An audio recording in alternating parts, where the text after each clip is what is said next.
I've had crippling neck and back pain since I hit puberty around 12. I was told I might have scoliosis because it's genetic and my mother has it. She doesn't have it terribly bad, but she has it. And I was screened for this, and they said, yes, it looks like you're getting scoliosis. Now, if we lived in a country with Medicaid and Medicare for all, I would have gotten help there, wouldn't have I? But we're talking around 2000. Medicaid was barely anything. My parents barely ever had insurance, and it wasn't great insurance when they had it. My mother was working at a non union factory at the time. My dad was working for Walmart. And I mean, I hate those people. I hate them so much, but I will never say they didn't work hard. They always worked hard. That honest, salable fact. So what happened, you ask? Well, first, this was all done through a chiropractor, a medical thing created by the state of Iowa around 1890. And the creators, there were two creators, fought over it until 1912 when one of them was suspiciously run over by a car. Chiropractory is quackery. But at the time, I'm a little kid. I don't know any of this shit. And I thought it was always treated as if it were a doctor. Eventually, the chiropractor was like, damn, I'm going to get sued. So he sent me to a real doctor. We barely ever had doctor appointments around this time. In fact, I asked for a health checkup around this age because I had not been to a doctor since I was 8. And they found some questionable things, which my mother promptly ignored because I was not feeling well. Shocker, I know. That would probably be the fibromyalgia. I slept through alarm clocks, loud alarm clocks, like bah, bah, bah. And I slept for 2 hours through that. It did not stop.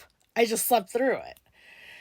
This was not concerning to anybody because my blood work looked fine. Fibromyalgia doesn't show up in blood work even now, at least as far as we know. And there's no real tests. There's some guidelines, but in 2000 was the first year that fibromyalgia, I think it was 2002 actually, was the first year fibromyalgia was considered a real disease despite being discovered in the like 1910. You know, a real thing, unlike chiropractoring. So my doctors, of course, hell, they probably don't even know what it is now because this was a very rural town. I'm like, yeah, you look fine. I don't know why you're so tired all the time. Never mind, my poor mother had been told I probably have sleep apnea and promptly ignored it, and these doctors didn't seem worried about that at all. Just, oh, you're fat. Why are you fat? So anyways, I go see a doctor, a real doctor, in rural hell. And they go, yes, you have a moderate scoliosis, because by this time I was 13. I'll show you. This is how I'd sit all the time. Now, yes, I was depressed, but that's like, if you ask me to sit naturally, that's how that feels. That feels like that's how I should, like this. And they say, oh, straighten up. Well, it hurt to straighten up. It still hurts. I don't fully, when I'm on these videos, I'm still a little, but would be straightening up. It's really hard to do for me. Like, isn't this concerning? If it's moderate, I've read this can be really bad for people. I'll send you to University of Iowa if you want, but they're not going to do anything. Meantime, my whore mother had a whore friend named Jen, and she is a whore, and I hate her, a real whore. And she had the rods in her back, but like in the 80s when they were first doing that, she's like, don't get it, and it hurts all the time, and it's the worst. She still has the rods in her back. Lying bitch, I hate her so much. So I go to University of Iowa, and my whore mother couldn't even come with me. My grandparents live over here, but they're still an hour and a half away. And I was like 4 hours from here at the time. They are the best hospital in Iowa. So the only ones, and they're really not that good. I was surprised when I went there as an adult and realized they still had like the phone nooks, and they hadn't converted them to anything. They were just sitting there, and the newspaper nooks. That whole fucking complex looks like it's 1985, which is ironic because more 84. Anyways, they basically said the same thing, and that I was too young for surgery, and if it gets worse, maybe. Well, they kept telling me this for like another 2 years. And then I gave up. And mind you, fibro, I did not yet have rheumatoid arthritis, but there were probably symptoms. So I go on with my life, and I'm not diagnosed with rheumatoid arthritis till I'm 22. I'm currently 37. For 14 years, I begged the same rheumatologist, who's a very good rheumatologist. I like him a lot, at University of Iowa. Anything for my neck. And he goes, first thing he did was go, that's fibromyalgia, because between the shoulders. And he's right. Which is fun, because fibromyalgia, there's really no guidelines. It's almost like being agender.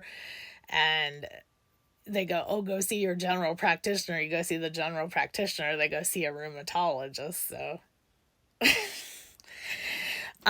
14 years I begged.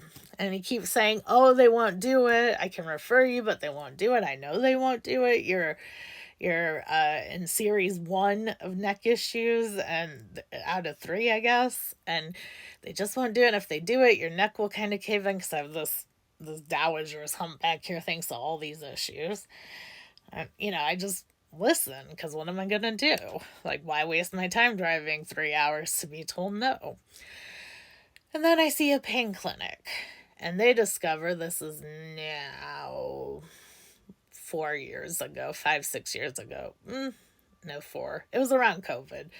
4 years ago. And they say, well, you have osteoarthritis in your neck, something he also caught right before COVID, which is bad. You don't want this. and yeah, it's not quite right, but we're not seeing anything. Then they sent me for an MRI. And between the 2 years of MRI, suddenly I have bulging and compression in my neck, especially the C2. So first they insist on doing all the tests to burn off my nerve endings, radio frequency, whatever. And that's very painful. That was done in September and October, 2 weeks apart. And then finally, I go into my rheumatologist just a few weeks ago, and I say this, and here's my MRI. And he goes, and oddly enough, this was about my lower back, because in the last year, my lower back decided to match my upper back. It is massively painful right now. He goes, well, I'll refer you. And I say, you think they do it for the lower back? Oh, yeah, because it's getting where I can't walk good. And then the pain clinic, I didn't even ask about the neck because I know better. And the pain clinic goes, well, you should throw in the neck and they both agreed C2 is squeezing my spinal cord, which the worse that gets, that can paralyze you from whatever part that is downwards. So that'd be my whole body, Christopher Reeve style. I'm enraged, but I'm glad finally, after 14 years with this rheumatologist, and Jesus Christ, how old? Almost 30 years since I first went to a doctor for this, I might get help. But I can't help but think, in a country with universal health care, hell, even England, I know they're not that great, but England, wouldn't have took this long. And I wouldn't have been in pain this long. Because if you have neck pain, you know how much that affects your entire life. It is the worst. Everything is about my neck. I have like 80 pillows that for special reasons, like I can cycle through for when my neck's bad. That's how bad it is.